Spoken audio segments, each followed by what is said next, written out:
Good morning दोस्तों। तो मैंने काफ़ी चीज़ें नोटिस किया है, काफ़ी बच्चों के मेरे पास डाउट आए हैं कि सर मैं डीमोटिवेटेड फील कर रहा हूँ, मैं समझ नहीं पा रहा मेरे को क्या करना चाहिए, मेरे को क्या नहीं करना चाहिए। मेरा सिलेबस जो मैं सोचा था कि 2 दिन में कंप्लीट हो जाएगा, वो 2 दिन में कंप्लीट नहीं हुआ। या फिर मैंने जो टारगेट 5 दिन का किया था उसमें मेरे को 7 दिन लग गया। तो वो फिर पढ़ना बंद कर देता है, वो कहता है मैं पढ़ना बंद कर दिया सर, मेरा तो मन ही नहीं लगता है। तो मैंने रिसर्च किया, मैंने देखा कि भाई क्या क्या डीमोटिवेशन के रीज़न हो सकते हैं और कैसे आपको उसमें से ओवरकम करना चाहिए। उसके लिए मैंने आपको 7 पॉइंट बताए कि ऐसे से आपको डिमोटिवेशन होता है, इन बच्चों को यहाँ से डिमोटिवेट होते हैं बच्चे। एक तो होता है आपका लैक ऑफ क्लियर गोल, आपका गोल ही क्लियर नहीं है।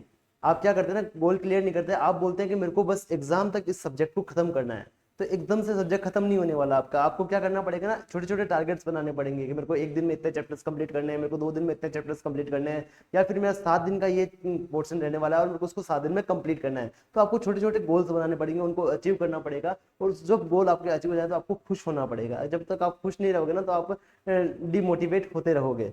फिर सेकंड आपका, आपको फियर रहता है फेलियर का। आपको फेलियर का फियर रहता है कि भाई मैं फेल हो जाऊंगा, फेल हो जाऊंगा। जब तक आपने एग्जाम दिया ही नहीं है तो आपको डरने का क्या जरूरत है। जब तक आपने एग्जाम ही नहीं दिया है तब आपको बिल्कुल भी डरने का जरूरत नहीं है। जब आप एग्जाम दे दो ना तब आपको डरने का जरूरत है कि मेरा रिजल्ट क्या रहने वाला है। और फिर भी आपको डरने का जरूरत नहीं, क्योंकि आपने जो एग्जाम में लिखा है उसी के हिसाब से आपका रिजल्ट आने वाला है। तो एंजाइटी वगैरह आपको नहीं होना चाहिए। अगर हो रहा है तो उसको थोड़ा ओवरकम करो, उसको कम करो। मैं ये नहीं बोलता कि उसको खत्म कर दो, आप खत्म आप नहीं कर सकते उसको, पर उस पर धीरे धीरे आप क्या करना, ओवरकम करने का ट्राई करो।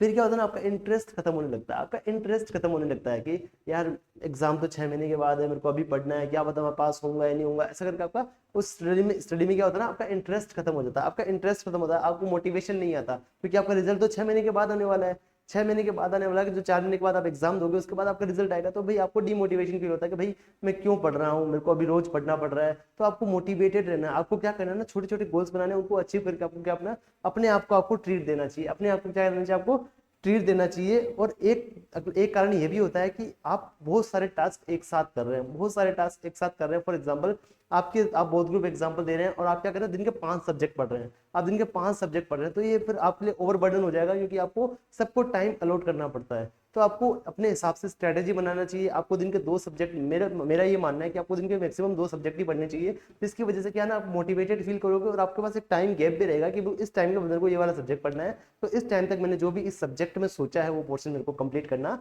रहेगा।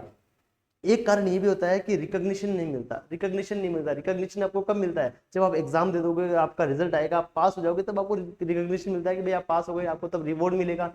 तो उससे पहले जब आप पढ़ाई कर रहे हैं, जो आपकी जर्नी है पढ़ने वाली, उस समय आपको कोई भी रिवॉर्ड देने वाला नहीं है। तो उस समय आपको किसको रिवॉर्ड देना चाहिए, किसने आपको रिवॉर्ड देना चाहिए, आपको खुद को अपने आप को रिवॉर्ड देना चाहिए कि भाई मैंने सोचा था कि मेरे को 2 घंटे में ये एक चैप्टर कंप्लीट करना है और मेरा चैप्टर कंप्लीट हो गया। तब आप 10 मिनट निकाल के क्या करेंगे ना, एक दुकान पे जाएंगे, वहां से चॉकलेट लेके अपने आप को देंगे कि भाई तूने ये कंप्लीट कर लिया है, तेरे 2 घंटे में ये पोर्शन कंप्लीट हो गया है। तो ऐसे छोटे छोटे गोल बनाइए, उसको अचीव होने के बाद अपने आप को क्या करिए, आप रिवॉर्ड दीजिए, जिसकी वजह से आप क्या खुश रहेंगे।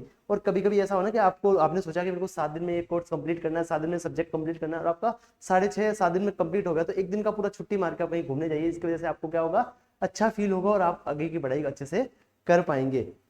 आपके आसपास क्या नेगेटिव इन्वायरमेंट बन चुका है, नेगेटिव इन्वायरमेंट बन चुका है। कैसे बन चुका है कि भाई पास के लोग बोल रहे हैं सीए बहुत हार्ड है, सीए में बहुत हार्ड है और आप नहीं कर पाओगे, इसमें इतना डिफिकल्ट पेपर आता है, आप इतना कम रिजल्ट रहता है। उनकी बातों को आपको नहीं सुनना है। मेरी बात सुनना, अगर 100 में से अगर 2 बच्चे भी पास हो रहे हैं ना, तो 2 तो हो रहे हैं ना, वो उन 2 में आपको आना है बस।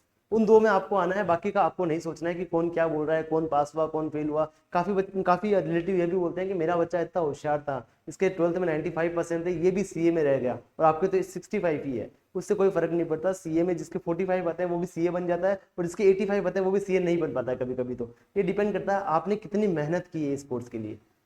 उसके बाद आता है कि आपका फिजिकल और मेंटली क्या होता है, एक्सोर्स हो जाता है। मतलब आपने बहुत ज्यादा क्या है ना, बहुत ओवरबर्डन कर दिया आपने आपको। छुट्टी नहीं लेनी है, 1 मिनट भी कहीं नहीं जाना है, आप खुश नहीं होना है, टीवी नहीं देखना है, कुछ भी ऐसा कुछ भी नहीं करना है जो मेरे पढ़ाई के बीच में आ रहा है। ऐसा नहीं होता ना, आपको पढ़ाई ऐसे कभी नहीं होती है। अगर आप दिन का 10 घंटा पढ़ रहे हैं तो आपको 8 घंटे या 8.5 घंटे आपको इफेक्टिव पढ़ना होता है। 1 1.5 घंटे का आपको ब्रेक लेना होता है। इतना तो कॉर्पोरेट में आपको ब्रेक मिलता है। अगर आप कॉर्पोरेट में जॉब करते हैं ना तो अभी आपको 9 घंटे में से 1.5 घंटे का ब्रेक मिलता है। तो आपको ब्रेक लेना चाहिए। और ऐसा नहीं है कि पढ़ाई के चक्कर में आप अपनी नींद छोड़ रहे हैं या फिर आप खाना पीना छोड़ रहे हैं। ऐसा करोगे ना तो थोड़े दिन ही पढ़ पाओगे, उसके बाद क्या होगा, बीमार होके घर पे बैठ जाओगे। तो आपको इन बातों का ध्यान रखना है और साथ में पढ़ते रहिए। और अपन इसी चैनल पे बार बार मिलते रहेंगे। आपको कुछ भी डाउट होता है मेरे को मैसेज कर सकते हैं, या फिर आप मेरे को ईमेल कर सकते हैं, व्हाट्सअप करते हैं, जैसे भी आपको सूटेबल